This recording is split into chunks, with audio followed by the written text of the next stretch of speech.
Donc, nous allons parler aujourd'hui de la délivrance extérieure à la délivrance intérieure. Amen.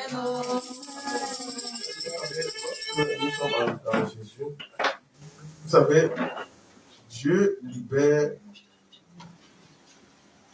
Dieu a ses atouts pour libérer, ok. Dieu vient nous libérer d'abord. Dans toutes les formes, Dieu vient nous libérer. Mais l'homme doit prendre des résolutions et il doit apprendre à être libre dans sa conscience. Amen. Amen. Vous savez, l'esclavage est beaucoup plus dans notre conscience. L'homme qui veut être esclave sera esclave. Il y a des fois, les situations sont déjà passées, mais toi, tu restes toujours dans la même situation. Amen. Amen. Tu es dans la même situation. Donc, vous savez, il y a des choses que, même quand ce n'est pas encore arrivé, on commence déjà à sentir la douleur. Vous savez ça? On commence à sentir la douleur. Donc, je vous prends un exemple simple. Vous voyez, quand peut-être quelqu'un qui a trop peur de la piqûre, lorsqu'on prend la piqûre pour l'éjecter à l'hôpital, lorsque le médecin pousse le petit bout là qui jette un peu le liquide là, tu commences à sentir la douleur dans ta chair, non? C'est pas ça? Tu commences à sentir jusqu'à toi, tu as fermé les yeux, jusqu'à... Voilà. C'est un peu ça, non? Ça dit, tu sens la douleur sans avoir été en contact avec le mal. Ok? Donc, mais pourtant, tu dois être libre. Amen. Tu dois être libre. La Bible dit dans Exode 13, on a lu rapidement, Exode 13, à partir du verset 17 à 18.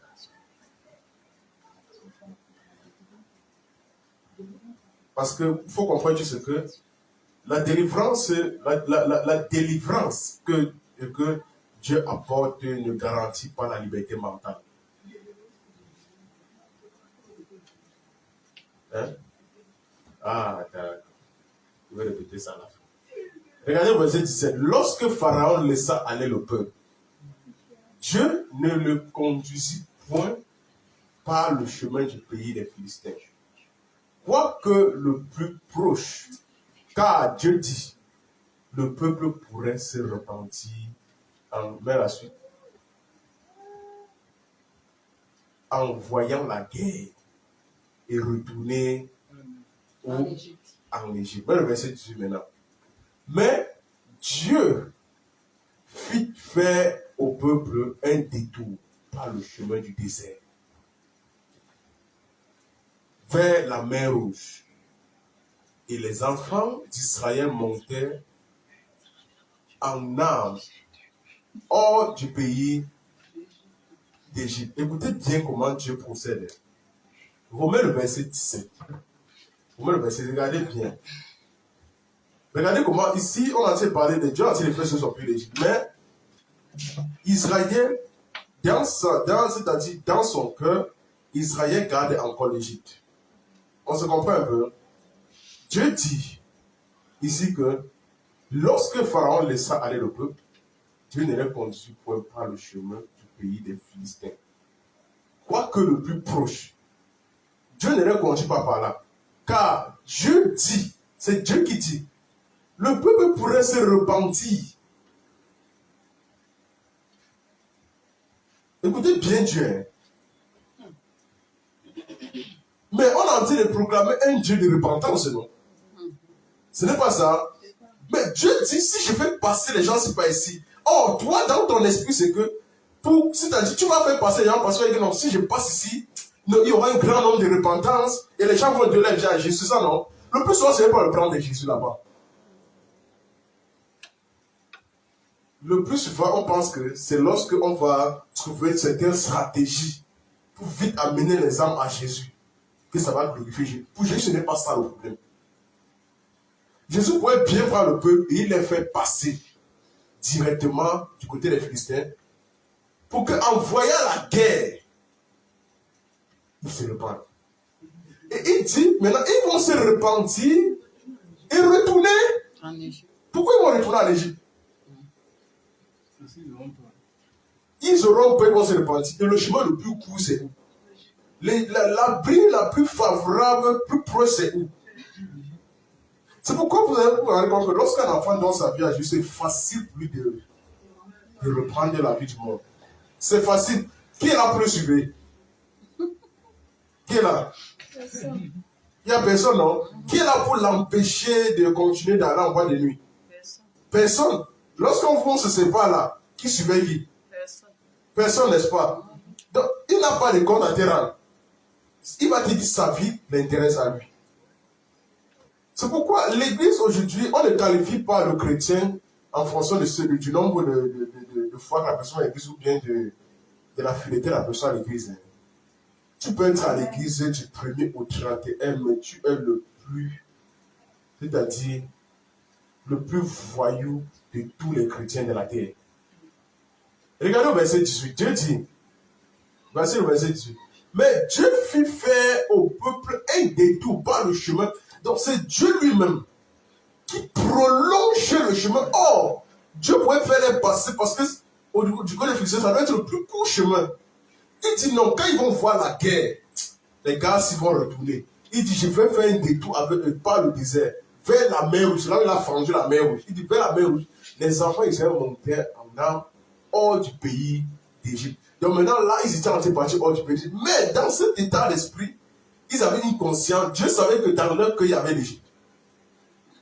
Que la moindre peur, par exemple, la preuve, lorsqu'ils étaient au désert, qu'est-ce qui s'est passé?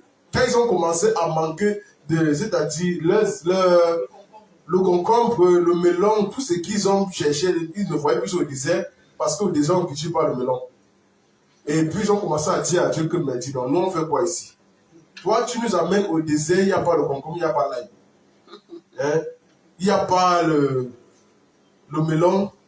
Tout ce que vous pouvez imaginer. Parce que vous savez, il n'y avait pas la viande. Les gars aimaient la viande. En Égypte, on pourrait bien même leur donner la viande là. Mais Dieu leur dit que non, ce n'est pas ça qui est important pour vous. Donc ils avaient tellement la conscience de l'Égypte. C'est pour ça que si tu veux avancer avec Dieu, bannis ton ancienne vie. Est-ce que je comprends? Bannis ton ancienne vie. Toi, tu vois, tous les ça a dit que vraiment, quand on était encore au lycée, les choses étaient vraiment quand on était encore. Tant que tu vas passer le temps à repasser ton passé dans ta conscience, tu ne pourras jamais adopter les nouvelles habitudes pour progresser. Parce que ton passé, c'est-à-dire, ta conscience était tenue captive dans le passé. Et tu trouves que le passé est plus meilleur que l'avenir. Oh, Dieu, c'est la fin d'une chose qui vaut mieux que son commencement. Mais lorsque tu es en chemin, tu rencontres les difficultés, toi, ton problème, c'est le commencement qui te plaît. Le commencement n'est jamais meilleur. Même la Bible le dit. Comment pouvez-vous dire que les jours passés sont meilleurs que les jours à venir? Ça n'existe pas. C'est pourquoi, ici, il y a ce qu'on appelle les chaînes invisibles. Dieu, lorsqu'il vient, il nous fait sortir de l'Égypte. Dieu brise ce qu'on appelle les chaînes invisibles. Ces chaînes-là sont invisibles. Elles ne sont pas visées à l'œil. Donc, il y a ce qu'on appelle maintenant des choses qui nous tiennent. Il y a ce qu'on appelle la peur. La peur est un combat intérieur. Et c'est pour ça que je comprends un peu. Parce que lorsque Dieu est venu nous libérer, est-ce que quand tu vas rentrer là, quand tu vas dormir, tu ne vas plus faire les mauvais rêves? Est-ce que quand tu vas rentrer, tu n'auras plus peur? La peur sera toujours là, non? Donc, ce sont des actions qui sont coincées dans ta conscience, dans ta mentalité. Et Dieu maintenant te demande que ta mentalité là doit subir maintenant une chirurgie, un travail. Ce n'est pas ce qu'on appelle la chirurgie esthétique, c'est un travail de fond. Il faut véritablement bannir, c'est-à-dire rejeter. Ce qu'on appelle rejeter là. Rejeter, ça veut dire se crucifier, abandonner. Après, vous avez comment on abandonne un champ, non? C'est-à-dire un lion abandonne complètement. C'est-à-dire, même passer encore, tu ne passes même plus là-bas. Dieu te dit, abandonne ça. Abandonne. Donc, toutes ces choses-là sont les actions qui sont attachées. Dieu sait que le peuple ici est rempli de peur, de frayeur. On a tellement traumatisé le peuple en Égypte que s'ils partent encore vers les Philistins, ils voient un peu le sang. Non. La peur va encore s'emparer d'eux. Ils vont décider de rentrer. La preuve, lorsque Pharaon a commencé à pluie au désert, ils ont entendu les pluies de Pharaon. Les gars ont pris peur. Dieu dit, regardez, Moïse dit que regardez comment Dieu va lui-même combattre pour vous. Gardez le silence. Mais ils sont incapables de le faire. Jusqu'au point où, mets nombre 4 d'abord, nombre 14, verset 4. font prendre peur. Et dans le processus, dans leur processus de croissance, ils n'ont plus, c'est-à-dire les valeurs requises que Moïse les a données au départ, disant que votre Dieu qui vient vous délivrer va continuer de triompher dans votre vie. Ils n'ont plus ces valeurs. Regardez ici là. Ils arrivent et ils dit, et ils se disent l'un à l'autre, nommons un chef et retournons où? En Égypte. Vous voyez que Moïse n'est plus un chef pour eux. Et il y a quelque chose qui les tient en esclave. Leur mentalité est remplie de l'esclavage. Tout ça résiste encore en eux. Tout ça. Ici, le peuple est en train de regretter d'avoir quitté l'Égypte. Et je vais vous dire une chose. Le moment où ton esprit commence à se retrouver dans cette condition-là, en fait, c'est parce que tu ne veux pas être responsable de tout ce qui se passe dans la vie. À un moment donné de la vie, lorsque certaines choses arrivent, ça commence à t'interpeller à la responsabilité. Grandir ne veut pas dire prendre de la taille. Grandir, c'est une question d'esprit. C'est une question de mental. C'est pourquoi vous allez voir un enfant aujourd'hui, quelqu'un qui a connu vraiment une vraie croissance. Croissance mentale, psychique, croissance spirituelle. Cette personne à 18 ans est plus mature que quelqu'un de 45 ans qui n'a connu que le bonheur et qui ne connaît pas les outrages de la vie. Qui ne connaît pas l'humiliation de la vie. C'est pour ça que Dieu lui-même, pour pouvoir donner un standard fort à ses enfants, il les fait passer par l'humiliation. Joseph est passé par l'humiliation. Moïse est passé par l'humiliation. Tout ça sont passés par l'humiliation. Samson est passé par l'humiliation. Un grand chef, il est passé par l'humiliation. David passé par l'humiliation. Ces grands hommes-là ont connu ce qu'on appelle l'humiliation. C'est pourquoi ça a été des bons dirigeants à la fin. Élie lui-même est passé par l'humiliation. Élie lui-même a fui la femme. Élie a dit qu'à l'heure, ce n'est plus mon rôle, ce n'est plus ma foi. Élie qui fait descendre le feu. Élie qui fait, c'est-à-dire, qui peut descendre les anges. Mais Élie, le jour là, Élie prend, il a pris les godasses. Le gars dit à Dieu que fais descendre l'échelle. Il veut grimper. Donc, vous voyez, donc en fait, c'est que quoi, quand la responsabilité vient, ça ne te met pas à fuir. Il y a des choses que quand ça vient, mais il y a certaines menaces, même verbales, même, c'est-à-dire morales, qui viennent affecter ton mental. Dieu ne veut pas que ça t'affecte. Ça doit arriver. Maintenant, il faut que, c'est-à-dire ton esprit, si tu es un chrétien, qu'à chaque fois que une expression verbale arrive dans ta vie, choquante, tu commences à pleurer, tu ne connaîtras jamais la croissance. Dieu veut que ça arrive, tu as de muscler ta conscience. Il a de muscler ton homme intérieur. Parce que le cours de la vie, tant que tu vis, tu n'as pas encore tout vu. Tu ne peux jamais dire que tu as tout vu tant que tu respires encore. Même jusqu'à ta dernière heure, tu peux voir les choses. Jusqu'à ta dernière heure, tu peux voir les choses. Il y a des choses qu'on dit que le monde est rempli d'injustice, c'est vrai, c'est rempli d'injustice. Mais sache que tu n'as pas encore vu la moitié des injustices. Tu n'as pas encore vu. Donc ne délimite pas ce que tu vis pour dire que vraiment le monde déjà a tout traversé. Non. Il y a des choses que tu vas encore traverser. Mais il y a des choses quand tu vas traverser, ton esprit sera déjà plus mature à gérer. Pour ne pas retomber, pour ne pas chuter dans la foi. Pour ne pas abandonner, pour ne pas rétrograder. Amen. Amen. Parce que vous pouvez être libéré par Dieu, hein, mais vous allez encore retomber dans la servitude. Comme ce peuple ici-là, qui dans leur conscience voulait rentrer dans la servitude par manque de maturité. Amen. Amen. Parce que vous savez, il y a ce qu'on appelle, dans Romains 8, verset 15, Romains 8, verset 15, il y a ce qu'on appelle recevoir un esprit. L'esprit pour dominer, l'esprit pour diriger. Vous savez, il y a des gens qui ont l'esprit pour diriger. Mais il y a des gens qui ne veulent pas recevoir l'esprit pour diriger.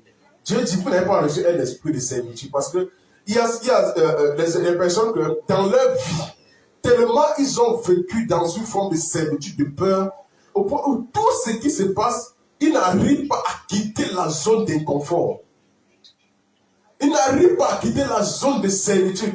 Et gens que moi, tu ne sais pas dire que non, je suis un serviteur. Tu n'es pas serviteur. Même si Dieu t'envoie à la servitude, ta mentalité n'est pas une mentalité. Tu n'as pas une mentalité de serviteur. Amen. Tu n'as pas une mentalité de serviteur.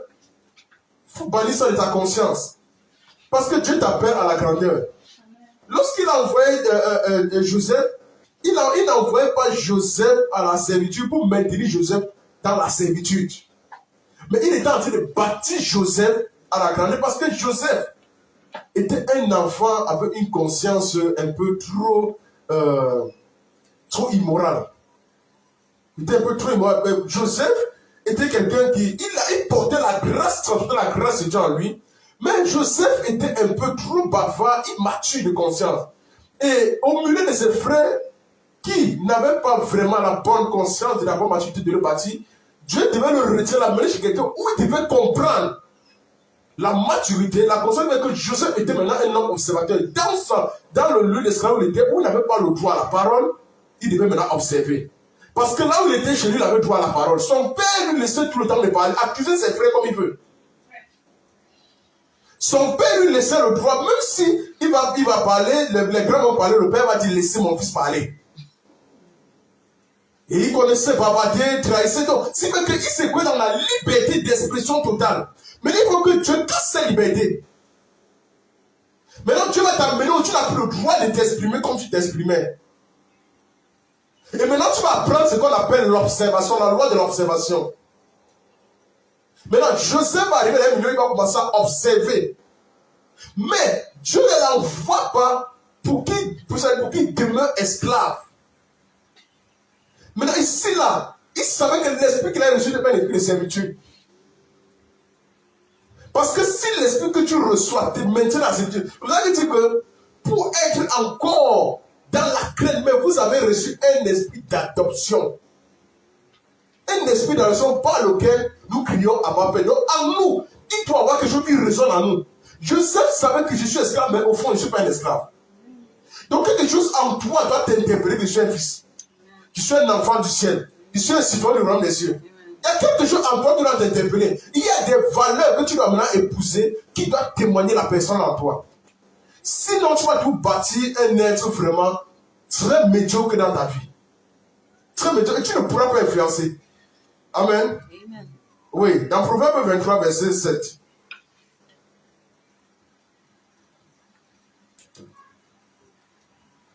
Parce que, si vous avez menti, la servitude, c'est d'abord un esprit avant d'être un système. Vous comprenez? C'est d'abord un esprit qui se bâtit, qui s'établit, qui se forge. Maintenant, lorsqu'on se forge, ça devient maintenant un système de vie. Si vous allez vous rendre compte qu'il y a quelqu'un que, c'est-à-dire pour lui, c'est normal d'être un esclave.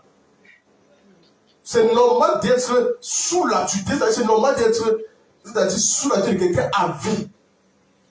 Et tant que tu restes sous une tutelle à vie, tu ne peux jamais hériter. Dieu ne t'envoie jamais quelque part pour demeurer. C'est pas pour demeurer.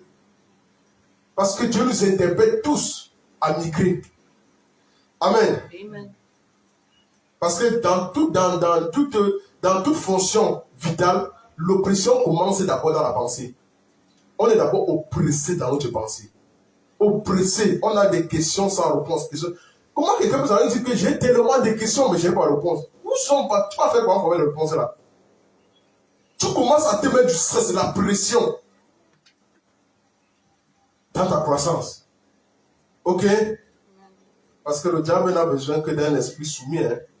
C'est ça qu'il veut. Il veut un esprit soumis pour vous maintenir liés. Quand il te tient dans la servitude, tu vas te maintenir lié là-bas. La Bible dit dans Proverbe 23, verset 7. On dit car il est comme des pensées de son âme. Donc vous voyez que tel que tu parles, tel que tu es, tel que tu vis, c'est ainsi que sont tes pensées. Donc ta manière d'être, en fait, ta manière de fonctionner, ta manière d'agir, c'est comme ça qu'est ton âme. C'est pour ça qu'on dit que car il est comme les pensées de son âme. Donc tu es défini en fonction des pensées de ton âme.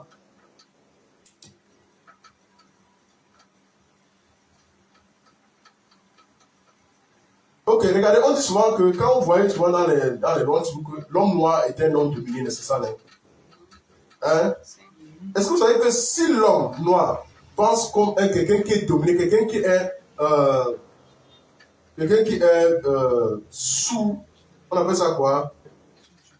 Sous tutelle, c'est ça non? Si comment, c'est-à-dire, comment est-ce qu'il va agir comme un homme libre?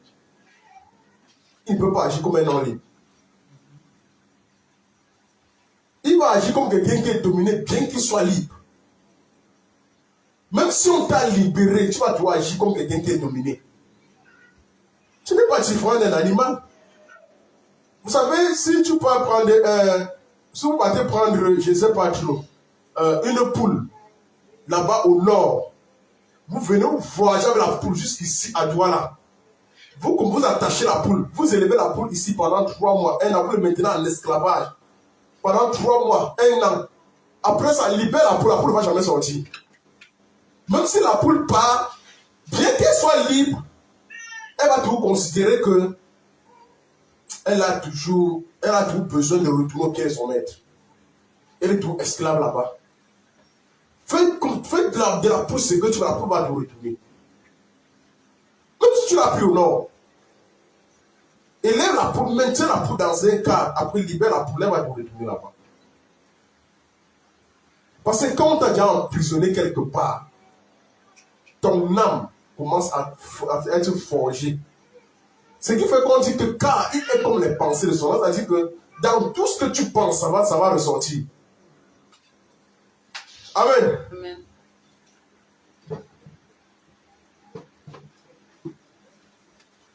Dieu n'accuse pas le passé. Hein. Ok? Dieu n'accuse pas le passé. Ce que Dieu fait, c'est quoi? Il appelle à la responsabilité. Dieu n'accuse pas le passé. Mais il nous appelle tous à la responsabilité. Dans Ézéchiel 18, verset 20. Dans Ézéchiel 18, verset 20. Dieu n'accuse pas le passé de ses fils. La chose qu'il fait, donc ton passé n'est pas un problème pour Dieu. Ce n'est pas parce que tu es chaud que ton passé doit influencer ton échec de maintenant. Tu peux être au-dessus de ça, tu peux dominer ça. Dieu dit ici dans le livre de Ézéchiel 18, verset 20, il dit l'âme qui pêche, c'est celle qui mourra. Donc, toi, on dit qu'il est comme les pensées de son âme. Et on dit que l'âme qui pêche, c'est l'âme-là qui va mourir. Pourquoi est-ce que Dieu interpelle l'âme à la responsabilité? Il dit c'est l'âme qui pêche. Donc le fils, on dit le fils ne portera pas l'iniquité de son père. Le fils ne portera pas. Donc sache que tu peux avoir un père, c'est-à-dire irresponsable, mais ça ne doit pas faire de toi un fils irresponsable. Amen. Amen. Ne tu veux pas les excuses que mon père était un soulard, c'est pour ça que je suis un soulard. Mon père était un fumeur, c'est pour ça que je suis un fumeur. Ne prends pas des prétextes pour dire que mon père aimait trop les femmes. Moi, je suis qui? Pour ne pas aimer les femmes. Mon père avait 3 femmes. Moi, je suis qui pour ne pas prendre ma part aussi de 3 femmes. Donc, ne même pas, c'est-à-dire, on dit, le fils ne portera pas l'iniquité de son père. Donc, les gènes là, les choses doivent être coupées. Parce que c'est ton âme t'interpelle, ton sang. Vous dites que ton sang doit inscrire l'identité. Lorsque tu donnes ta vie à Christ, Christ brise les fonctions spirituelles. Il te demande maintenant de réécrire maintenant une fonction vitale qui doit couler maintenant de ton âme. Parce qu'on dit, tel est ton âme. Amen. Amen. Tel est l'état de ton âme. Donc fais attention à ce qui ressort de toi. Si tu as encore les sentiments de peur, les sentiments d'esclavage, les sentiments de foi, il faut faire attention. Il faut bannir la crainte. Amen. Amen. Il faut bannir la crainte. On dit, et le père ne portera pas l'iniquité de son fils. La justice du juste sera sur lui. Et la méchanceté du méchant sera sur lui. Donc Dieu appelle chacun à la responsabilité. Amen. Donc Dieu reconnaît l'histoire, mais il juge l'attitude présente. Amen. Amen. Dieu reconnaît ton histoire. Il connaît ton passé mieux que toi-même. Mais ce qu'il juge, c'est comment est-ce que toi-même, tu te qualifies maintenant. Comment est-ce que toi-même, tu t'identifies maintenant? À quoi est-ce que tu t'identifies? À quoi est-ce que tu t'identifies à Christ ou tu t'identifies au monde? Est-ce que tu t'identifies aux valeurs du royaume? Parce qu'il a dit rechercher premièrement. Maintenant, ça dit la première chose qui doit t'interpeller, c'est la recherche du royaume. Est-ce que tu identifies tes recherches, c'est-à-dire tes bénéfices, ton trésor aux choses du royaume ou tu identifies ton trésor au monde? C'est la première. Donc Dieu t'appelle à la responsabilité, à l'engagement. C'est ça qui marque la différence entre le chrétien et entre le chrétien, on appelle ça quoi? Le chrétien nouveau-né et le chrétien responsable. Parce que vous savez que quand tu es un nouveau-né, il y a des choses qu'on doit encore t'instruire comme dans les valeurs. Maintenant, lorsque tu attaches la responsabilité déjà, il y a des choses que tu dois maintenant travailler pour nourrir en toi. Amen. Pour maintenant transmettre, parce que le responsable doit maintenant transmettre quelque chose. Maintenant, quelles sont les valeurs que tu vas transmettre à partir d'aujourd'hui? Que si quelqu'un vient dans ta vie, dans ta maison, qu'est-ce qu'il pourra ressortir avec comme valeur qu'il a reçu de toi? Pourquoi quelqu'un vient dans ta maison, il sort, il n'est pas béni? Amen. Amen.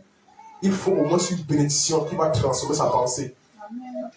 Lorsque quelqu'un vient auprès de toi, il faut que quand il part, il médite sur un mot que tu as dit. Amen. Au moins c'est un mot que tu as dit qui doit le bâtir. D'accord? Amen. Donc Dieu reconnaît bien vos histoires. Hein. Mais quel est ton agir présent? Dieu ne va jamais nier tes blessures que tu as héritées du passé. Les blessures qu'on t'a infligées, les blessures que tu as reçues. Toutes les formes de... Dieu ne va jamais nier ça. Quand tu vas dire, Dieu va dire, je sais. Oh Seigneur, oh moi, je sais. Donc Dieu n'a pas un problème avec ça. Ok? Non, tu viens là, non, vraiment, on m'a dit, je sais. Donc en fait, Dieu est au courant. Ce n'est pas toi qui vas venir expliquer ça à Dieu. Peut-être tu vas m'expliquer en mentant, mais Dieu connaît la vérité.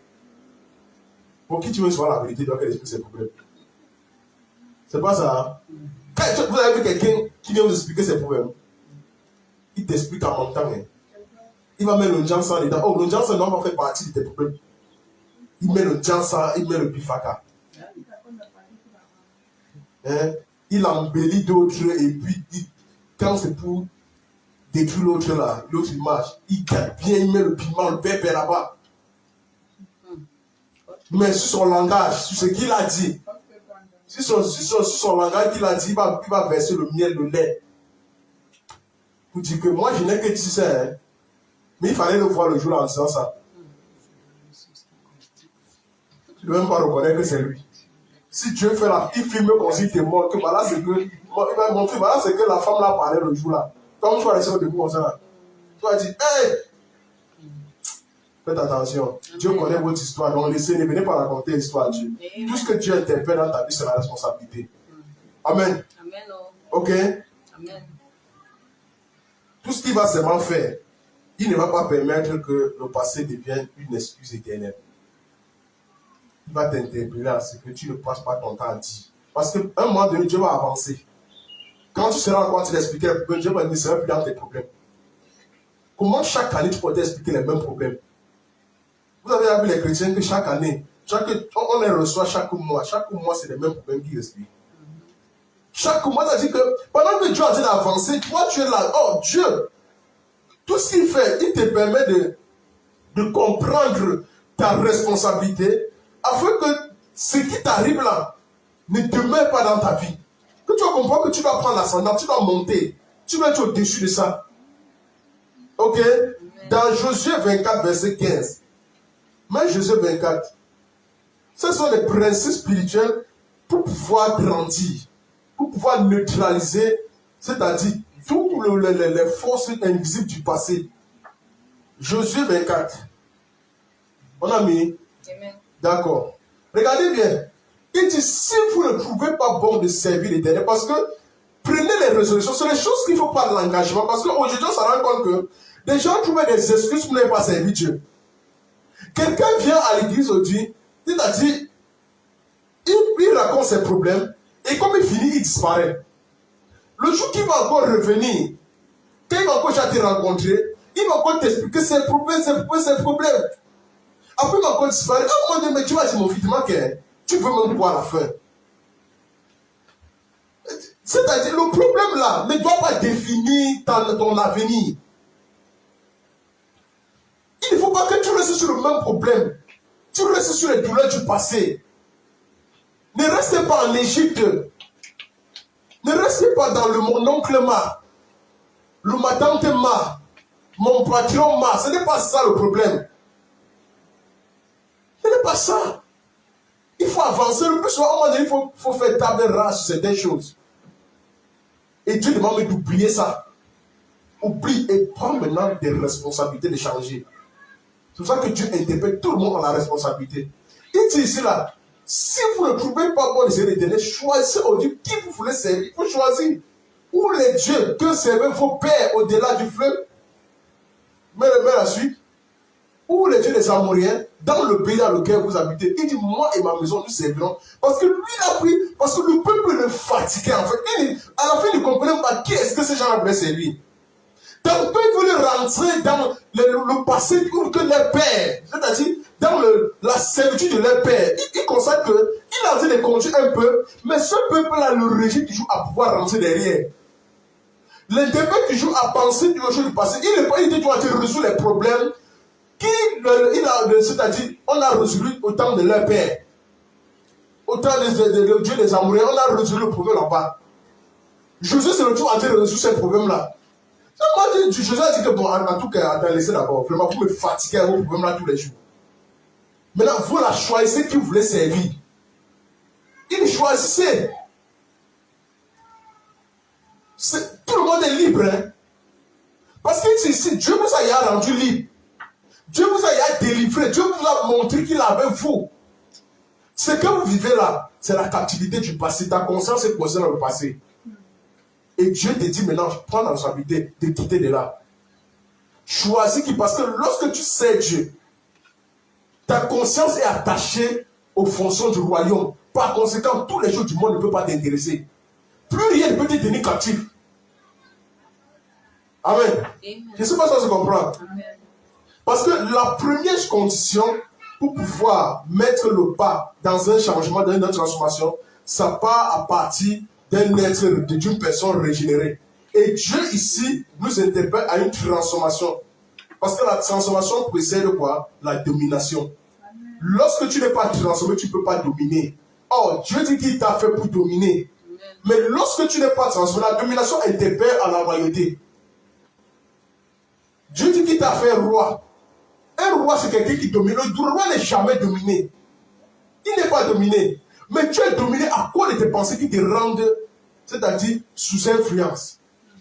Et il te dit dans Romains 12, verset 2, il dit, qu'est-ce qu'il dit? Ne vous conformez pas au siècle, mais soyez transformés par le renouvellement de... Donc, c'est-à-dire, il y a quelque chose, c'est-à-dire, c'est la transformation qui précède la domination. Si tu n'es pas transformé au départ, tu ne peux pas dominer. C'est pourquoi Dieu nous interpelle ici d'abord à ne pas nous conformer au siècle, au monde, aux valeurs du monde, mais à être transformé, à être renouvelé. Amen. Amen. Soyez transformés. Parce que c'est la première marque, la première fonction qui nous pousse à la croissance. Dieu dit, soyez transformés. D'abord, soyez transformés. Si ta mentalité est encore, c'est-à-dire en Égypte, tu ne peux pas. Donc, il dit, bannis ça. Ok? Amen. Dieu change d'abord l'homme avant de gérer son environnement. Vous savez, il y a des gens qui aiment sortir de la zone là. C'est-à-dire, vous savez, je vais vous dire une chose. Si on te prend d'un coup, ok, va au village. Tu prends un bon villageois qui court au quartier sans question, puis il fait ça roule, puis là. Quand il rentre des glaces, premier jour, il part courir en route. Dès que tu le prends, bam, tu l'amènes une fois en ville. Là où sa chambre a la clim, les toilettes, le bidet, si il y a baisse tension, le ventilateur, il y a ceci, tu mets tout. Est-ce que vous savez qu'il ne saura pas comment utiliser tout ça? Et si vous m'utilisez, il va utiliser comme si, c'est-à-dire les factures là, ça se payait, ça se payait en courant en route, sans caleçon. Il ne connaîtra pas. Ou bien il ne saura même pas que l'affaire s'il demande la maintenance. De la même manière que tu utilises ça, il faut aussi, ça demande aussi une maintenance. Vous savez, une voiture qui voyage beaucoup demande plus qu'elle beaucoup au garage. Contrairement à une voiture qui ne voyage pas beaucoup. Plus tu utilises quelque chose, plus ça va te demander de rentrer au garage tout le temps. Est-ce que ça se comprend? C'est pourquoi si tu as quelque chose, tu utilises constamment, tous les jours, on fait tout avec. Mon ami, ça va connaître la casse. Ça va connaître la casse. Donc, pour te dire, il y a des choses que tu as besoin d'abord de changer en toi. Afin de ne pas abuser même de toi-même. Tu ne peux pas prendre une veste blanche, propre, que tu as cousue peut-être à 150 000. Tu as donné au pressing, on a lavé ça à 15 000. Et tu prends, tu dis, tu prends, tu donnes à un villageois comme ça, que prends, tu utilises. Comme il va prendre ça, après une semaine à 2 mois, tu vas le voir en train de couper les herbes au champ avec ça. Parce qu'il ne saura même pas la valeur de ce costume. Vous savez ça? Il ne saura pas. Quelqu'un qui connaît la valeur de quelque chose, il prend soin de garder. Pourquoi le musée existe aujourd'hui? Vous ne pensez pas que les choses, on pouvait garder ça avant? Mais quand vous voyez que non, l'affaire, si mon père avait acheté ça à l'époque, c'était prisé. Il garde ça tellement. C'est les blancs qui connaissent ce qu'on appelle vraiment la symbolisme des choses de valeur. Ce sont qui connaissent vraiment ça. Le noir ne connaît pas trop ça. Le noir connaît gâter. Et comme il a la conscience du gâter, il gâte seulement. Même sa vie, il gâte. Il n'a pas conscience qu'il est en train de détruire sa vie. C'est l'homme qui vous dit manger 5 fruits de légumes par jour. Tu n'es pas conscient de manger 5 fruits de légumes par jour. Et quand tu manges 5 fruits de légumes par jour, non, tu peux chercher un seau de mangue. Il faut que tu prends un seau de goyave. Quand tu es au village, alors c'est grave. On dirait qu'on t'a accouché que dans le seau de goyave, dans le seau de mangue. Donc, le noir fait tout annexer en fait. Il fait tout annexer. Il ne réfléchit pas. Il pense c'est bon. Amen. Amen. Donc, soyons d'abord transformés. Parce que ce que Dieu veut d'abord, il veut d'abord un changement de mentalité avant de changer ton environnement. Amen. Amen. Si Dieu ne voit pas que tu es... C'est pourquoi je vous ai dit ça la dernière fois que Dieu ne peut pas nous transporter pour une autre terre tant que nous-mêmes ne sommes pas responsables. Tant qu'on ne commence pas à changer, on ne commence pas à améliorer nous-mêmes, à prendre des responsabilités, à prendre les conditions de vie meilleures. Quand Dieu va voir le changement de mentalité, Dieu va maintenant procéder à un changement spirituel et cap.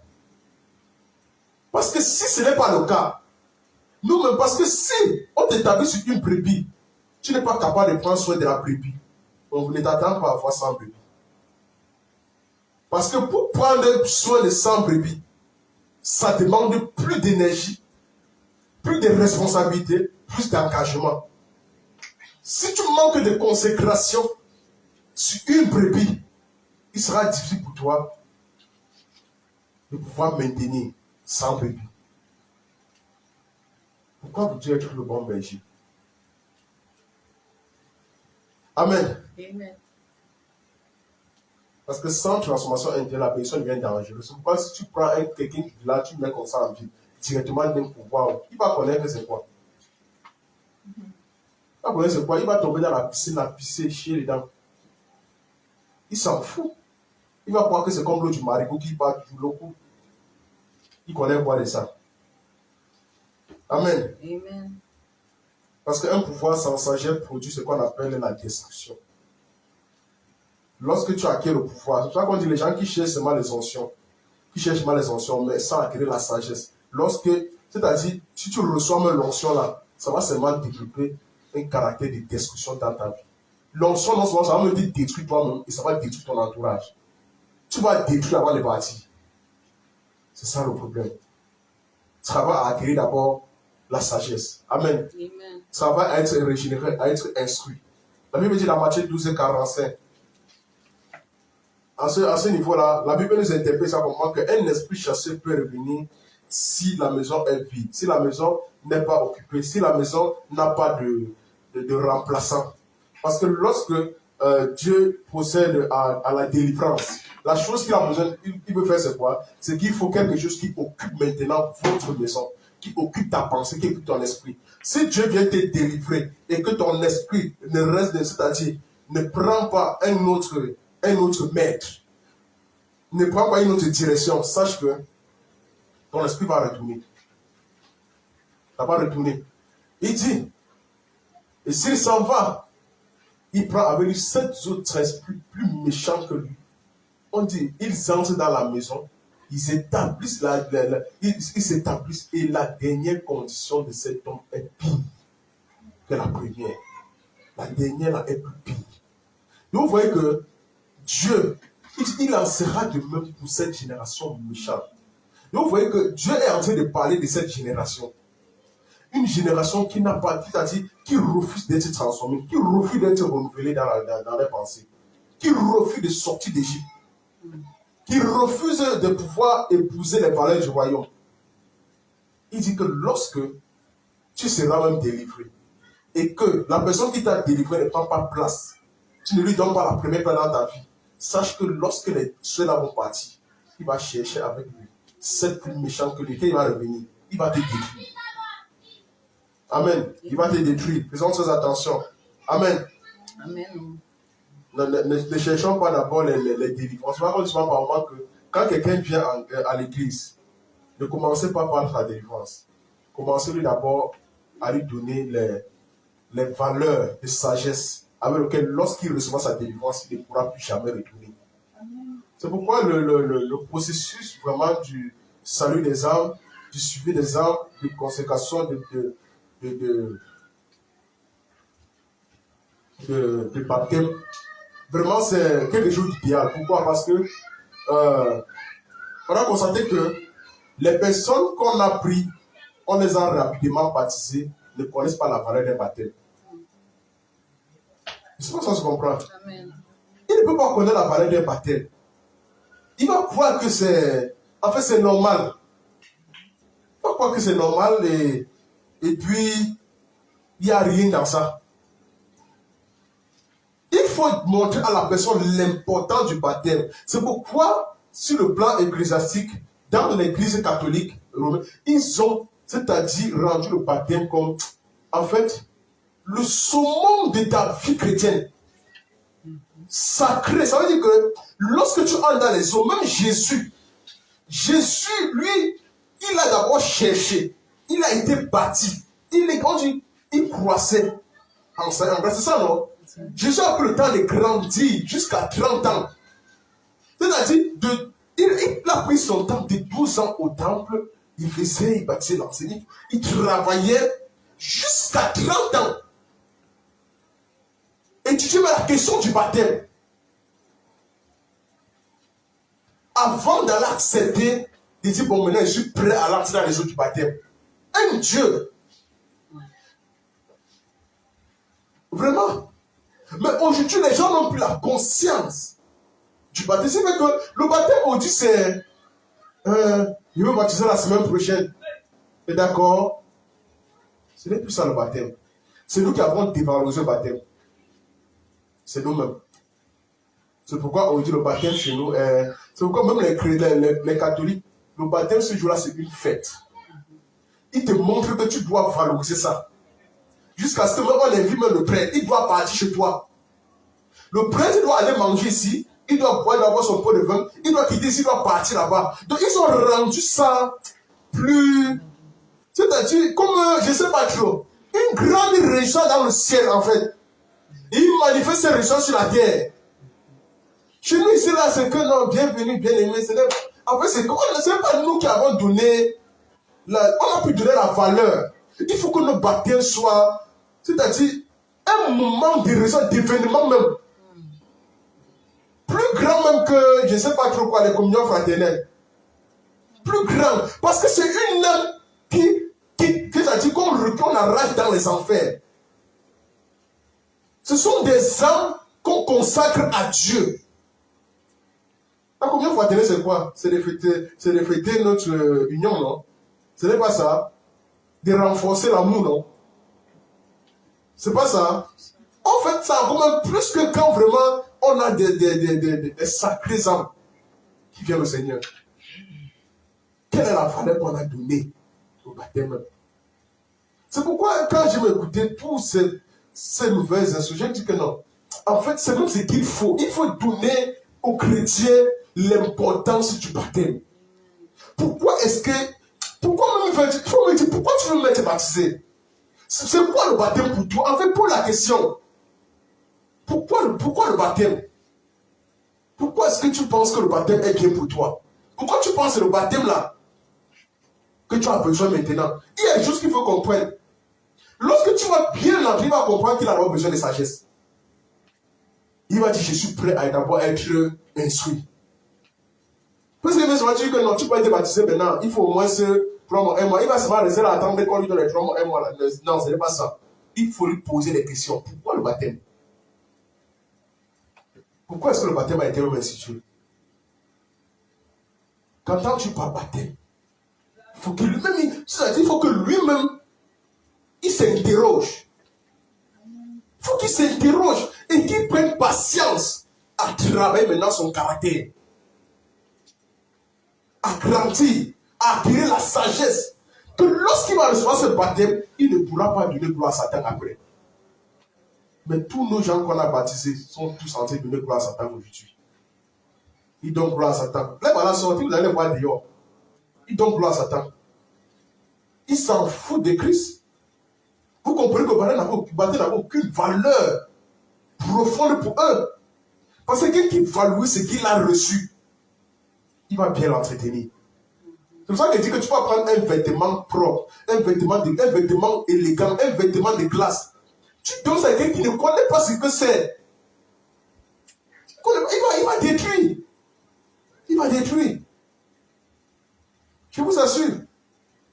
Il va détruire. Amen. Amen. Donc vous voyez comment ça engage la responsabilité, non? Donc une délivrance sans formation, ça produit d'abord des cycles, ça va produire un hécatombe spirituel et ça va donner des cycles d'échecs dans ta vie. Tu vas passer le temps à échouer, tomber, t'es relevé, tu vas croire que le ciel t'a abandonné. Et pourtant c'est toi le problème. Le ciel t'a jamais abandonné. Vous avez commencé à dire que je suis victime. Dieu ne bénit pas la victimisation. Hein. Ok? Dieu ne bénit pas la victimisation. C'est que Dieu bénit. Dieu bénit la maturité. Dieu ne peut pas donner quelque chose à un enfant immature. La Bible dit dans 1 Corinthiens 13, 11. Regardez très bien. Donc Dieu, pendant que vous pensez que non, c'est qu'elle serait victime, que Dieu va me bénir. Dieu ne bénit pas la victimisation. Allez dire. Oui. C'est vrai ou c'est faux? Tapez ça dans le dictionnaire, vous allez comprendre. Dieu ne bénit pas la victimisation. Si tu es sérieux. Non, ça c'est clair. Non, Dieu ne bénit pas. Parce que les gens pensent que c'est quand il va venir là, il va montrer à l'église parce que vraiment, j'ai des problèmes, vraiment, je suis victime des douleurs, vraiment, et ils sont tous malheureux là. Et vraiment, bénissez-moi pour que les gens disent, ouais, pitié, ouais, j'ai vu la soeur là, ça n'allait pas, ouais, je l'ai donné au moins 500 à la sortie, je l'ai donné 1000 francs, et pourtant c'est une criminelle. Pourtant c'est un criminel. Vous ne connaissez pas ce que la personne est capable de faire. Il vient à l'église, ouais, il joue les victimes. Dieu bénit la maturité.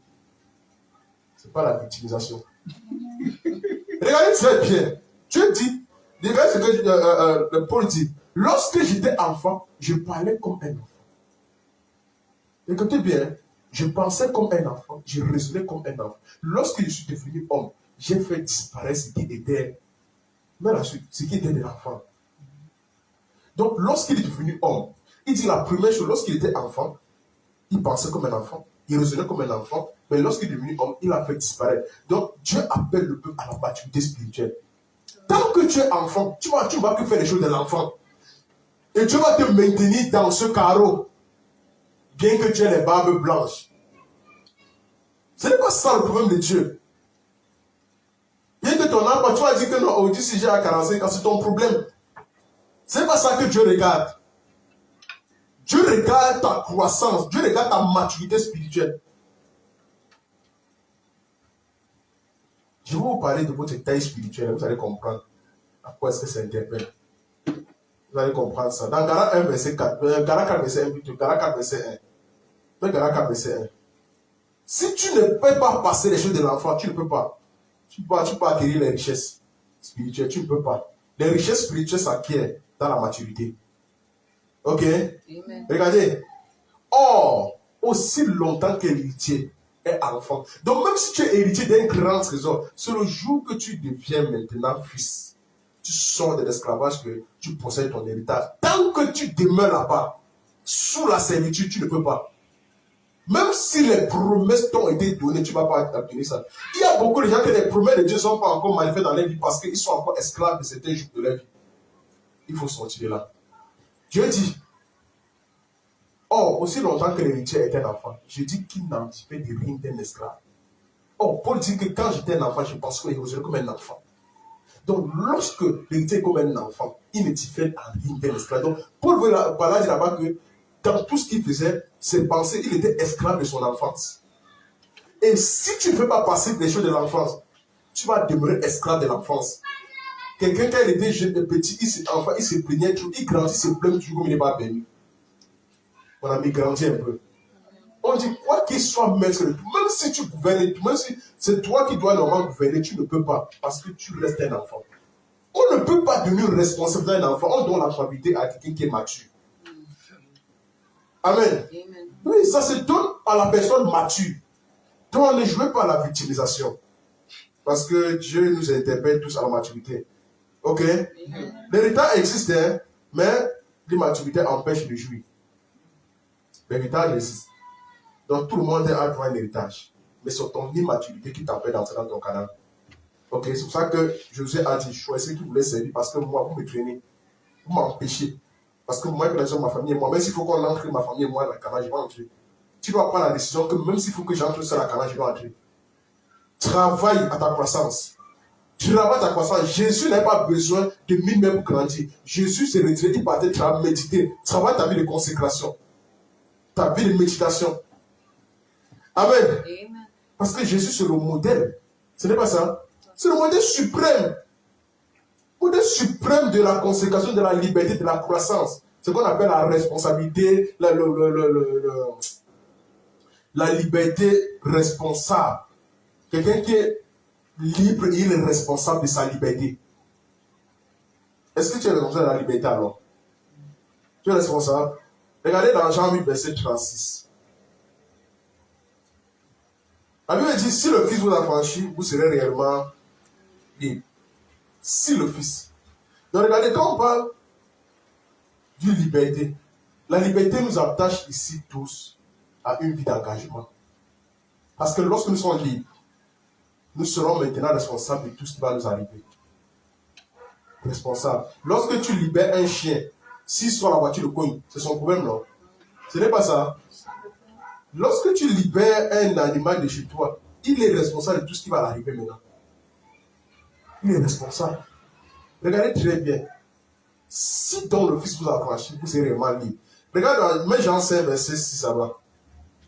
Il y a une question qui m'a beaucoup trotté ici. Mais dans Jean 5, verset 6. La question aussi est un peu bizarre. Jésus l'ayant vu coucher. Regardez bien. Écoutez, hein, Jésus l'ayant vu coucher et sachant qu'il était malade. Donc, Jésus connaît. Ce n'est pas toi qui vas l'expliquer. Oui, je suis ici comme ça. On m'a abandonné. On m'a déjà vu. Oh, mes frères, mes enfants, mon ceci. Jésus connaît. Laisse tes explications là. Il y a quelque chose qui est important à l'air là. Ce n'est pas ça. Hein? Est-ce que c'est toute ton explication là qui va intéresser Jésus à l'heure là? Oh Seigneur Jésus. Oh, quand j'étais bien. Oh, tout le monde est avec moi. Oh, maintenant que je suis. Tu vas expliquer tout ça à Jésus. Ça va changer quoi? Jésus dit, regardez bien. Jésus l'ayant vu coucher, et sachant qu'il était malade depuis longtemps, lui dit, regardez ce que Jésus fait. Veux-tu être guéri? Il pose la question. Ça veut dire que la question, si elle interpelle à la responsabilité, est-ce que tu veux être responsable de ta guérison? Veux-tu être guéri? Comment tu es malade depuis longtemps, tu es couché? Est-ce que tu veux? Pour l'interrogation. C'est Jésus qui pose la question. Amen. Amen. C'est une question choquante, mais c'est une question très révélatrice.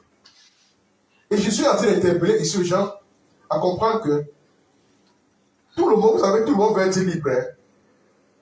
Tout le monde va expérimenter la liberté. Mais tout le monde n'est pas prêt à payer le prix. On se comprend un peu? Tout le monde n'est pas prêt à payer le prix. C'est pour dire quoi à la fin? Tout le monde ne veut pas vraiment être libre. Tout le monde ne veut pas vraiment être libre. Il y a des gens qui préfèrent être sous esclavage. Oui, il y a qui préfèrent. Vous savez, il y a des enfants que j'ai connus, hein. J'ai connu des enfants. Que ces enfants-là, quand on ne prenait pas trop soin d'eux à la maison, ils simulaient la maladie. Vous connaissez ça? Ils simulent la maladie pour qu'on prenne soin de lui. Pour qu'on pense à elle. Pour attirer la tête. Voilà, l'esprit de manipulation. L'enfant est là couché, toi. Et l'enfant chauffe vrai. Il s'arrange à chauffer. Le jour que tu viens ça, l'enfant chauffe. L'enfant qui a simulé la maladie. Hein. L'enfant va laisser ensemble, on va acheter le poisson brisé. L'enfant directement va simuler la maladie pour acheter le poisson brisé. Jésus vient te dire, est-ce que tu veux être libre? Parce que les gens ne pensent plus à toi. Parce que les gens ne t'appellent plus. Maintenant, il faut que tu crées un problème pour qu'on commence à penser à toi. C'est ça, non? Pour qu'on commence à penser à toi. Ok, simple, hein? Si tu restes comme ça, on ne t'appelle pas, non? On ne te dit rien. Subitement, tu appelles, tu dis que je viens de faire un grave accident à la Quintini. Tu vas recevoir des coups de fouet. C'est pas ça. Tu attires l'attention, non? Tu veux qu'on pense un peu à toi, non? Et tu veux un peu qu'on prie pour toi. Sauf que la prière ne va pas marcher. Parce que c'est une prière c'est-à-dire qui vient sur la part de la manipulation, des simulations. Ça ne va pas marcher. Donc il faut faire une différence. Jésus ici, il interpelle cet homme à la guérison et il veut montrer que chaque homme doit être responsable de ce qui lui arrive. Veux-tu être guéri? Si tu veux être guéri, ok. Il faut maintenant commencer à penser à la guérison, à la fonction de guérison, à ce que tu ferais lorsque tu seras même guéri. Amen. Amen. Ok? D'accord. Donc faites très attention. La liberté exige la responsabilité automatiquement. Lorsque tu veux parler à un enfant que vraiment tu veux que tu es libère, sache que l'enfant là, il faut l'interpeller, commencer à enseigner l'enfant sur la responsabilité. Lorsqu'on va envoyer un enfant en mariage, une fille en mariage, un homme en mariage, on commence à lui parler de la responsabilité. On dit que tu veux qu'on te libère, tu dis oui.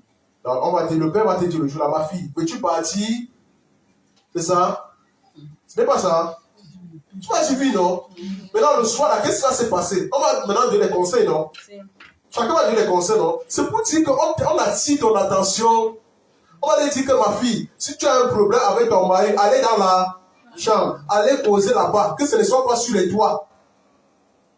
Et que ça vous a dépassé, appelez une ou deux personnes pour vous parler. On va vous donner des conseils. C'est pour dire qu'on vous interpelle à la responsabilité déjà. Mon fils, veux-tu être libre? Tu sais comment prendre soin d'une femme, on va t'interpeller à la responsabilité. Ce n'est pas le je t'aime dehors. Be careful. Amen. Amen. D'accord. Proverbe 4, verset 23. Gardez ton cœur plus que. Gardez ton cœur plus que. Vous savez, lorsque quelqu'un peut vraiment être libre, cela commence d'abord dans son esprit. Si ton esprit n'est pas régénéré. Regardez, la foi sans responsabilité devient c'est-à-dire la superstition. Lorsque tu dis que je suis un homme de foi et tu n'as aucune responsabilité, mon ami, tu n'as aucune foi. C'est une foi c'est-à-dire remplie de superstition. On dit quelqu'un qui commence à prier sans être transformé, quelqu'un qui commence à prier sans être régénéré, il devient avare, aigri. Il devient comme une future sous un moteur. Il est plutôt un cancer. Quelqu'un qui prie, qui ne change pas.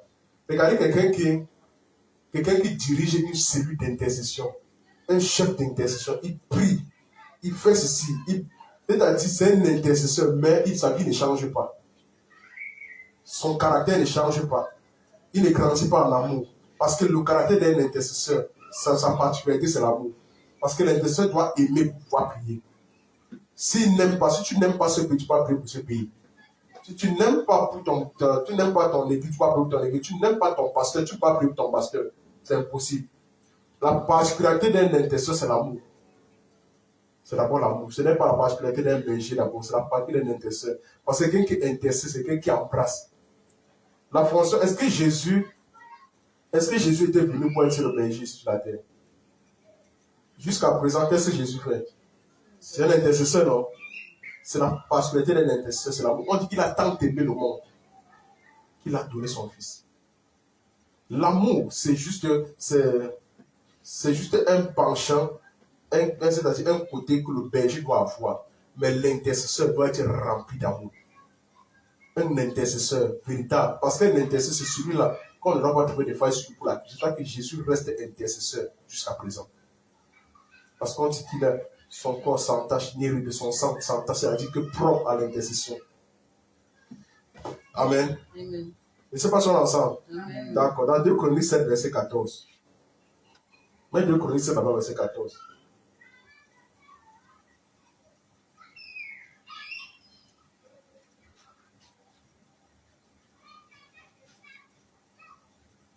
Si mon peuple, ce qui est invoqué mon nom sur lui, cherche ma face. Cherche ma face, c'est dit toutes les mauvaises fois. Voilà. De toutes les mauvaises fois, je l'exaucerai dessus. Je lui pardonnerai. Si mon peuple sur qui je guérirai son pays, c'est bon. On dit, si mon peuple sur qui est invoqué mon nom, s'humilie, prie. Donc, regardez très bien ce que Dieu dit ici là. S'humilie et prie. Donc, Dieu guérit un pays après quoi l'humiliation. Dieu guérit un pays après, c'est-à-dire la soumission. Et ici maintenant, ce que Dieu veut faire, que lorsque quelqu'un qui... L'humiliation ici, c'est la responsabilité de tout, c'est-à-dire que tous c'est la responsabilité de l'opprobre qui s'écoule. C'est-à-dire c'est accepter de porter l'opprobre. C'est l'amour pour le prochain qui te donne de porter l'opprobre. Parce que quelqu'un qui n'a pas l'amour du prochain ne peut pas s'humilier et prier. Ne peut pas. C'est pourquoi il y a beaucoup de fausses humilités d'ailleurs que lorsque tu viens à Jésus, viens dire que non, je viens me soumettre à Jésus. En réalité, Jésus sait que tu ne l'aimes pas. Il sait, il est conscient. Il sait que tu ne l'aimes pas. Il sait qu'au bout de 2 jours, 3 jours, 1 semaine, ta pensée ne serait plus avec lui. Il sait ça. Très bien. Je vais vous donner un exemple simple. Commence à te placer ici, là. C'est-à-dire, tu dis que si quelqu'un a un problème de fonds de commerce, quelqu'un a un problème de pension, quelqu'un a un problème type, qu'il te cherche, tu résous tous les problèmes. Bien. Tu vas voir. Tu vas voir. Les gens vont courir à toi, non? C'est pas ça. Mais qu'est-ce que les évangéliques disent souvent? Si tu es malade, Jésus, c'est ça, non? Si tu es oppressé, Jésus libère. C'est ça? Si tu as un problème, Jésus est la solution. Toi, tu souffres dans les foyers, Jésus est la solution. Mais quand on dit comme ça interpelle les gens plutôt à venir à Christ, n'est-ce pas? Mais est-ce que lorsque les gens viennent à Christ, est-ce qu'ils restent à Christ? Pourquoi? Parce qu'ils sont venus avec l'intérêt. Parce qu'ils ont entendu que Jésus guérit. Or, ce n'est pas la première, ce n'est pas la chose que tu dois attirer les gens avec. Parce que si les gens viennent à toi, ils vont rester là, attendre que tu leur donnes l'argent de la pension là. Il va rester là. Si tu ne lui donnes pas l'argent là, mon frère, tu ne vas plus le voir. Il va partir. Ou bien même si tu donnes la pension là, tu ne vas plus le voir. Comme il va partir là, c'est fini. Tu donnes son fonds de commerce là, comme il part, c'est fini. Quelqu'un vient là, il cherche Jésus. Le jour où il sent que ses activités sont attaquées, il commence son activité pour acheter au marché. Vraiment, je ne comprends pas ce qui m'arrive. Tous mes choses étaient bien. Maintenant, les souris rongent mes choses. Ça fait ceci, ça fait cela au marché. Oh, vraiment, il faut. Tu pries parce que tu es en danger. La prière ne doit pas monter de ton cœur lorsque le danger est dans ta vie. Tu dois aimer la prière. Amen. Tu dois aimer le Dieu de la prière. Amen. Lorsque tu fais ça, Dieu lui-même se charge des problèmes sans que tu ne lèves même la prière. C'est pourquoi tu dois avoir un cœur dans l'humilité. Sinon, quand Dieu va te lever, tu vas aller dehors commencer à dire c'est mon argent. Oui, c'est mon. Quand les gens cherchent l'argent pour monter les affaires, vous allez afficher le camp. Tu ne connaîtras pas attirer les gens au Dieu qui donne l'argent là. On se comprend un peu? Dieu nous interpelle à voir l'humilité. C'est pour ça que si mon peuple sur qui mon nom est invoqué s'humilie, prie. Donc il faut d'abord que les gens qui invoquent son nom la s'humilient, apprennent l'humiliation, à être humble. Il faut qu'ils humilient leur vie, ils humilient leur ego. Il faut humilier tout pour maintenant recevoir de Dieu. Amen. Amen. Oui. Dieu a déjà donné la liberté, non? C'est ça, non? Maintenant, restez concentré, restez, on dit soit focus. Ok? Il faut rester focalisé sur l'essentiel. Et l'essentiel, c'est Jésus. Amen. Amen. Amen. Il faut apprendre à marcher comme un homme libre. Parce que c'est Jésus qui libère. Aucun homme ne peut te libérer. Amen. Aucun homme. Ok? Amen. Alors, la Bible dit dans Galates 5, verset 1. Mais Galates 5, verset 1 là-bas. Regardez Galates 5, verset 1. Donc maintenant, lorsque tu entres dans cette fonction de délivrance, il faut que Jésus soit ton socle. La Bible dit dans Galates 5, c'est pour la liberté que Christ nous a affranchis. Demeurez donc ferme. Et le problème maintenant, c'est de demeurer ferme à ça. Beaucoup de gens qui ont reçu Christ aujourd'hui ne demeurent pas fermes à cause de la mauvaise conscience auquel ils sont entrés. Et quelquefois, c'est même nous, les leaders, qui introduisons ces gens dans l'erreur parce qu'on les fait croire que quand tu vas donner ta vie à Christ, tout va couler sur des roulettes. Faisons très attention. Nous sommes appelés à la liberté, mais il faut dire à la personne que la personne qui te rend libre, c'est Jésus. Amen. Parce qu'on dit quoi? C'est pour la liberté que nous sommes tous affranchis. Affranchis de qui? Affranchis par qui? Par Jésus, non? Est-ce que c'est un homme qui t'a affranchi? C'est Jésus, non? Demeurez donc ferme et ne vous laissez pas mettre sous les nouveaux, sous les jougs de la servitude.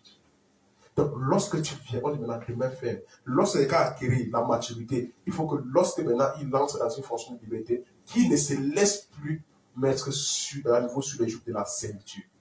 Amen. Amen. Donc, la délivrance est un acte divin.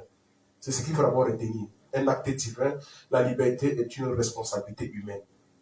C'est deux fonctions différentes. La délivrance est acte divin et puis la liberté, responsabilité humaine. Que Dieu vous bénisse au nom de Jésus. Amen. Amen. Amen. Père, nous te disons merci pour ce moment d'enseignement, d'exhortation, d'instruction. Papa, tu nous as donné encore les clés pour, ô Dieu éternel, bâtir notre liberté en toi, au nom de Jésus-Christ. Papa, il y a beaucoup de choses qui nous attirent vers le monde, qui nous font regarder, qui nous poussent à nous éloigner chaque fois. À chaque fois, Père, que nous voulons prospérer, à chaque fois que nous entrons dans notre héritage, Papa, il y a quelque chose qui ne nous ramène pas. Père, nous prions afin que tu nous accordes la grâce de demeurer ferme. Demeurer ferme, Seigneur, à tes instructions. Demeurer ferme à tes paroles. Demeurer ferme à ta direction. Afin de ne pouvoir regarder au nom de Jésus-Christ. Papa, que nous ne sommes pas qualifiés comme des chiens qui retournent vers les vomissures, Mais Père, nous voulons abandonner toutes choses que nous avons régnées auparavant au nom de Jésus-Christ.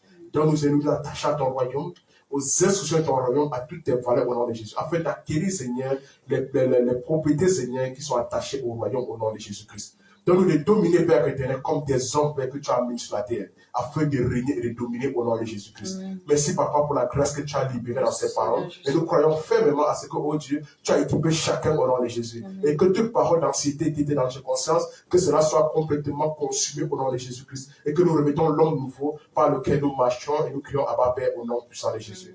Reçois toute la gloire, c'est au nom puissant de Jésus, nous prions. Amen, amen, amen. Gloire à Jésus.